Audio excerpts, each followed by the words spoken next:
শোনার মতো যদি শোনে তাহলে হবে না মানে হতে বাধ্য। যেখানে একটা প্রেত পর্যন্ত এই কথা শ্রবণ করে মুক্তি লাভ করে, শুধু মুক্তি লাভ নাকি, প্রেত জনি থেকে মুক্তি লাভ হলো তো হলোই, দিব্য দেহ লাভ করে সে ভগবত লোকে গমন করলো। এই কথারই তো শক্তি। পিণ্ড দান করেও সেটা হয়নি। আর যে ব্যক্তি পিণ্ড দান করেছেন তিনি কোনো সাধারণ ব্যক্তিও ছিলেন না, সাধু শিরোমণি, যার শরীরে, যার চিন্তায়, যার মননে বিষয়ের কোন লেশ মাত্র গন্ধ বলতে কিছু ছিল না, যিনি সম্পূর্ণভাবে বিষয় থেকে মুক্ত ছিলেন, সেই গোকর্ণের মতো মহাত্মা তিনি গয়াতে গিয়ে পিণ্ড দান করেছেন। প্রত্যেকটি তীর্থে তীর্থে গিয়ে তার ভাইয়ের আত্মকল্যাণের জন্য ব্রাহ্মণ সেবা, দান আদি সবকিছু করলেন, কিন্তু পরিশেষে দেখা গেল যার জন্য এত কিছু করলেন তার কোনো কিছুই কল্যাণ হলো না। কোনো কিছু কল্যাণ হলো না বলতে সে মৃত্যুর পর প্রেত শরীর লাভ করে এদিক ওদিক ভ্রমণ করছে, কষ্টের মধ্যে আছে। বাবা রাধে রাধে, যিনি তিলক সেবা করছেন, আপনি অপরাধ নেবেন না, ভাগবত কথা শুরু হয়ে গেছে তো এখন এই সেবা করতে হবে না বাবা, এগুলো করতে হয় ভাগবত শুরু হওয়ার আগে, রেখে দেওয়া হয়। সাংসারিক কাজ তো করাই যায় না, সংসারের কাজ তো করাই যাবে না, বলছেন ভগবত বিষয়ক অন্যান্য কর্ম করা যাবে না যখন ভাগবত কথা শুরু হয়ে যাবে। 64 প্রকার যে ভক্তির অঙ্গগুলো আছে তার মধ্যে সর্বশ্রেষ্ঠ অঙ্গই হলো শ্রবণ, কথা শ্রবণ। আর শ্রবণ যখন শুরু হয়ে যায় তখন অন্যান্য কর্ম তো দূরে থাকুক, ভগবানের অন্যান্য সেবা পর্যন্ত গৌণ হয়ে যায়। মুখ্য তখন কায় মন বাক্যে শুধু শ্রবণ করা। কলিযুগের মানুষ এইগুলো বললে তো বিশ্বাস করবে না, বলবে উনি কোথা থেকে তৈরি করে বলে দিচ্ছেন। এই জন্য ভগবান প্রমাণটাও রাখলেন।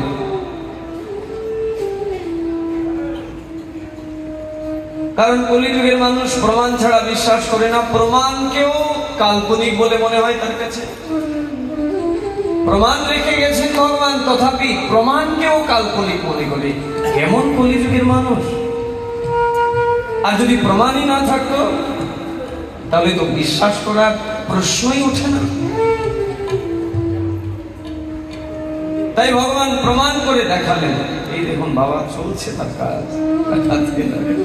বড় ভক্ত হতে পারিনি আমরা, আমরা হতে পারবো পরীক্ষিতের মতো ভক্ত? এমন ভক্ত, এমন ভক্ত যে মাতৃগর্ভে থাকা অবস্থায় ভগবান গর্ভে গিয়ে তাকে রক্ষা করেছে। সেই ব্রহ্মাস্ত্র থেকে স্বয়ং ভগবান নিজে উত্তরার গর্ভে প্রবেশ করে রক্ষা করলেন পরীক্ষিতকে। ছিলেন তো রাজা, শুধু কি রাজা নাকি, সম্রাট, পাণ্ডব বংশধর, ভারতবর্ষের একজন শ্রেষ্ঠ মহাত্মা। আমরা তো 2-4 জনকে নিয়ে সংসারে থাকি, তাতেই কত রকমের অজুহাত।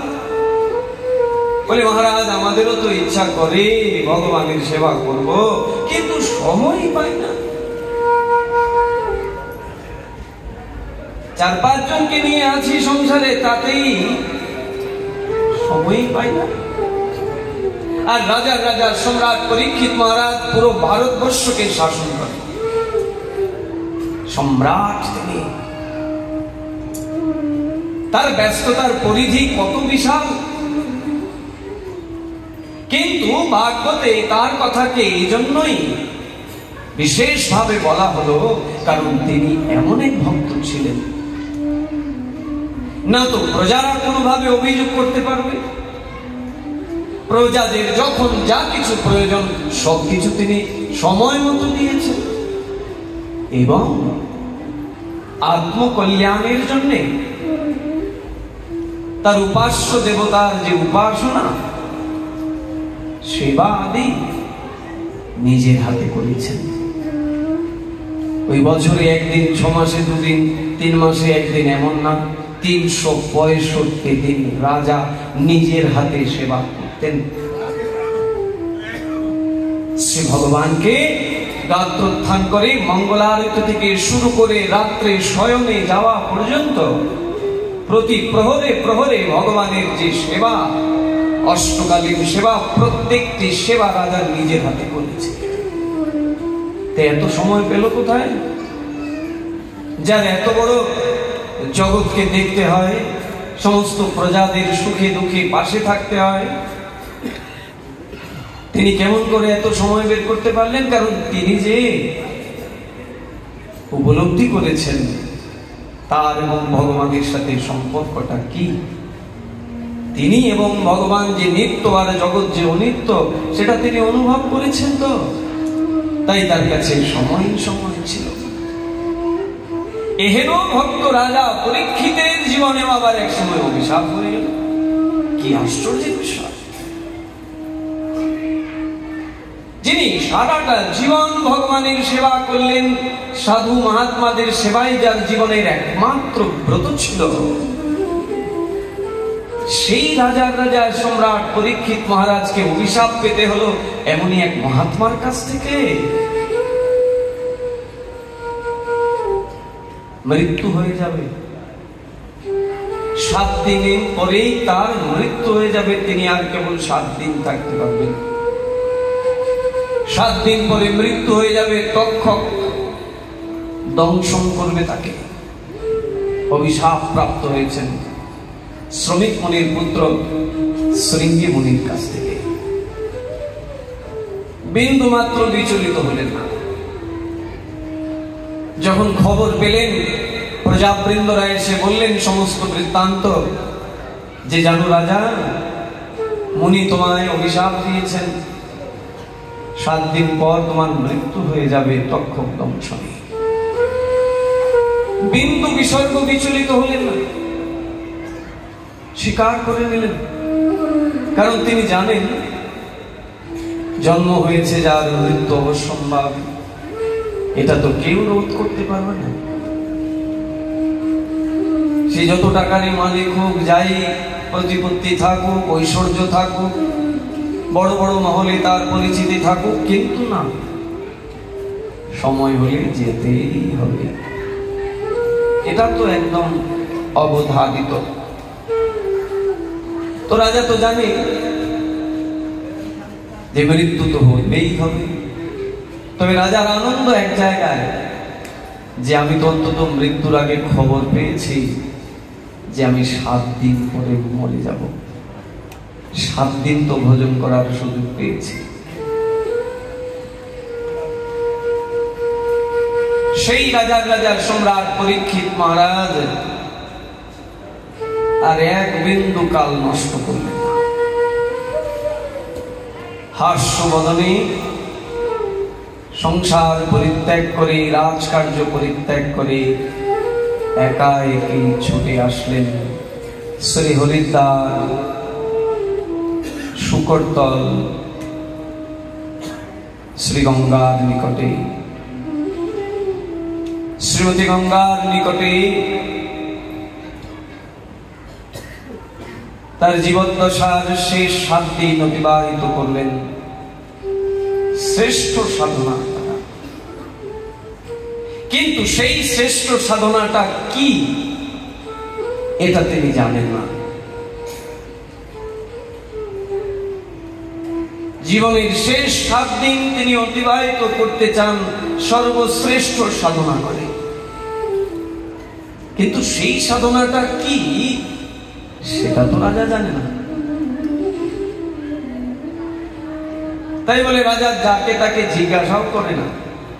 রাজা জিজ্ঞাসা করার জায়গা একটা, ভগবান আর ভগবানের নিজ জন যারা তারা। অঝোর নয়নে ভগবানকে চিন্তা করে কান্না করছে। ছেড়ে চলে যাবেন সংসারের জন্য নয়, কান্না এই জন্যে যে প্রভু তুমি তো কৃপা করেছো, অন্তত আমায় জানিয়েছো যে আমি আরো 7 দিন আছি জগতে, তো এবার কৃপা করে তুমি বলে দাও এই 7 দিন এমন কি সাধনা আমার আছে করার, যে সাধনা করলে তুমি অত্যন্ত প্রীত হবে। তোমার সন্তুষ্টি বিধানই আমার একমাত্র কাজ। আমি সুখী হব এটা আমি চাই না। এমন কি সেবা আছে, এমন কি সাধনা আছে যেটায় তুমি অত্যন্ত প্রীত হও। ভজতাং প্রীতিপূর্বকং দদামি বুদ্ধি যোগং ত্বং যেন মাম উপজানতি। তুমি যে সাধনায় প্রীত হও, আনন্দ লাভ করো, তুমি আমাকে সেই সেবা, সেই ভক্তির কথা বলে দাও। ভগবানের চরণে শরণাগত হয়েছে আর অঝর নয়নে কান্না করছেন। কিছুক্ষণ পর চোখ মেলে দেখেন কি তার চতুর্পাশে সাধু আর সাধু ঘুরপাক খাচ্ছেন। একা এসেছেন, এসে ভগবানকে চিন্তা করে কান্না করছেন। চোখ যখন মেললেন তখন দেখছেন তার চতুর্পাশে ভারতবর্ষের তৎকালীন সময়ের সমস্ত মহাত্মারা এসে হাজির। পরীক্ষিতকে কারোর কাছে যেতে হয়নি, বরং সমস্ত মহাত্মারা তারা নিজ নিজ আশ্রম ছেড়ে তারা দৌড়ে এসেছেন পরীক্ষিতের বিপদকালীন সময়ে। পরীক্ষিতের অন্তিম লগ্নে তারা এসেছেন। যখন সবার চরণে পড়লেন, সবাই সান্ত্বনা দিয়ে বলছেন চিন্তা করো না, 7 দিন অনেক সময়। তুমি যে বাসনা নিয়ে এসেছো, তুমি এই 7 দিন ভগবানের শ্রেষ্ঠ সাধনা করবে, আমরা তোমায় বলে দেব সেই ভগবানের শ্রেষ্ঠ সাধনা কোনটি। আনন্দ পেলেন যে আমি এই মহাত্মাদের শ্রীমুখ থেকে জানতে পারবো যে শ্রেষ্ঠ সাধনা কোনটি, আর ওই সাধনাই করব যাতে আমার প্রভু আমার প্রতি প্রসন্ন হন, তার আনন্দ বর্ধন হয়, তার তিনি প্রীত হন। সাধুগণ বলবেন আর আপনি সেটা পালন করবেন। কিন্তু বিধির কি বিড়ম্বনা দেখুন, সাধু মহাত্মারা তো বললেন বটে, কিন্তু একজনের বলার সাথে আরেকজনের বলা মিলল না। কেউ বলছেন শ্রেষ্ঠ সাধনা হতে পারে ধ্যান, মেডিটেশন। 7 দিনে ভগবত প্রাপ্তি, 7 দিনে প্রেম লাভ করা, শ্রেষ্ঠ সাধনা হবে ধ্যান, মেডিটেশন। আরেক পক্ষের সাধুরা বলছেন না না না না না, মেডিটেশন ধ্যানটাও সাধনা বটে, কিন্তু এটাকে শ্রেষ্ঠ সাধনা বলা যাবে না। তাহলে কোনটি? বলছেন যজ্ঞ, 3 ঘৃত আহুতি দিয়ে যজ্ঞটাই হবে শ্রেষ্ঠ সাধনা। এইভাবে বিভিন্ন সাধু বিভিন্ন পন্থার কথা বলছেন। এক জায়গায় কেউ স্থির না, কেউ বলছেন ধ্যান, কেউ বলছেন যজ্ঞ, কেউ বলছেন দান করতে হবে, কেউ বলছেন ভগবানের ষোড়শ উপচারে পূজা অর্চনা করতে হবে। এখন তো কিং কর্তব্য বিমূঢ়। পরীক্ষিত মহারাজ একদম কিং কর্তব্য বিমূঢ় হয়ে গেলেন। কার কথাকে রাখবেন আর কার কথাকে ফেলবেন। আর যারা এসে বলছেন তারা তো সামান্য কেউ নয়, তাদের হাজার হাজার শিষ্য আছে। তৎকালীন সময়ে তারা শ্রেষ্ঠ মহাত্মা। সেখানে বশিষ্ঠ মুনি আছেন, বিশ্বামিত্র ঋষি আছেন, অগদ্দাজ, ভরদ্বাজ, লোমহর্ষণ আদি স্বয়ং নারদ ঋষি সেখানে বিরাজমান, ব্যাসদেব নিজে। তারা বলছেন এই কথা। এখন কার কথাকে প্রাধান্য দেবেন আর কার কথাকে উপেক্ষা করবেন? একজনের কথা উপেক্ষা করলে যদি আরেকজন উল্টো আর অভিশাপ দিয়ে দেয়, এমনিতেই অভিশাপগ্রস্ত।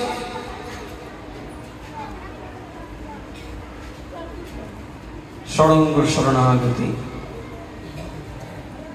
কায় মনোবাক্যে ভগবানের চরণে শরণাপন্ন হয়ে অঝর নয়নে কাঁদতে লাগলেন, প্রভু আমার যে বিদ্যা, আমার যে বুদ্ধি, আমার যে জ্ঞান, এর দ্বারা আমি নির্ণয় করতে পারবো না কোনটা শ্রেষ্ঠ। তোমার ভক্তরাই যেগুলো বলছেন তাদের মধ্যে কোনটা শ্রেষ্ঠ সেটা আমার বুদ্ধির দ্বারা আমি নির্ণয় করতে পারবো না। তুমি কৃপা করে নিজ গুণে এসে বলে দাও। ভগবানের চরণে ঐকান্তিক ভাবে শরণাগত হলেন রাজার রাজার সম্রাট পরীক্ষিত মহারাজ। এখন ভগবানের পূর্ণ কৃপা হলো। ওই যে বলছিলাম যে ভগবান তিন রকম, একজন পূর্ণ ভগবান, একজন পূর্ণতর ভগবান, আর একজন পূর্ণতম ভগবান। ভগবান এবার সেই পূর্ণতম কৃপা করছেন সুখদেবের উপর। সাধু মহাত্মাগণ এসেছেন পরীক্ষিত মহারাজের কাছে, এটা কি ভগবানের কৃপা ছিল না?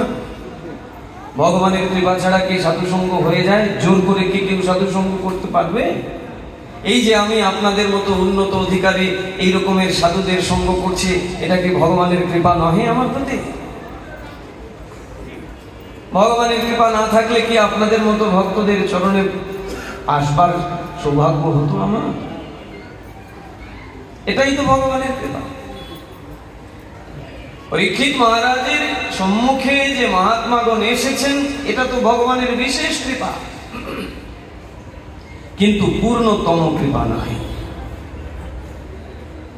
এবার হচ্ছে পূর্ণতম কৃপা, যখন সম্পূর্ণভাবে কমপ্লিট সারেন্ডার হয়েছে, ষড়ঙ্গ শরণাগতি, যে প্রভু যা কিছু করবে তুমি করবে, তোমারই সিদ্ধান্ত আমার পাথেয় হবে, তুমি নির্ণয় করে দাও আমি কি করব। এইভাবে যখন সম্পূর্ণভাবে শরণাগত হলেন ভগবানের কাছে রাজার রাজার সম্রাট পরীক্ষিত মহারাজ, এই ভগবান প্রেরণ করলেন শ্রী সুখদেব গোস্বামীকে, যাও রাজাকে ফিরিয়ে নিয়ে আসো। সুখদেব গোস্বামী পাদ আসলেন। আপনারা যদিও এই বিষয়টা ভালোভাবেই জানেন সকলে, কিন্তু প্রসঙ্গটাকে আমরা এই জন্য এনেছি, ভাগবত কথা চলাকালীন সময় যে অন্যান্য কোনো সেবা করতে নিষেধ করেছেন, এটারই প্রমাণস্বরূপ এই পরীক্ষিতের উপাখ্যানটাকে আমরা এনেছি। পুরো উপাখ্যানটা তো অনেক বিশাল, ওটা বিস্তার করলে আজকে রাতে আর অন্য কিছু শোনাও যাবে না। এটা কেবলমাত্র ভাগবত থেকে আমাদেরকে সাবধান বাণী দেয়া হচ্ছে যে কথা চলাকালীন সময় আমরা যে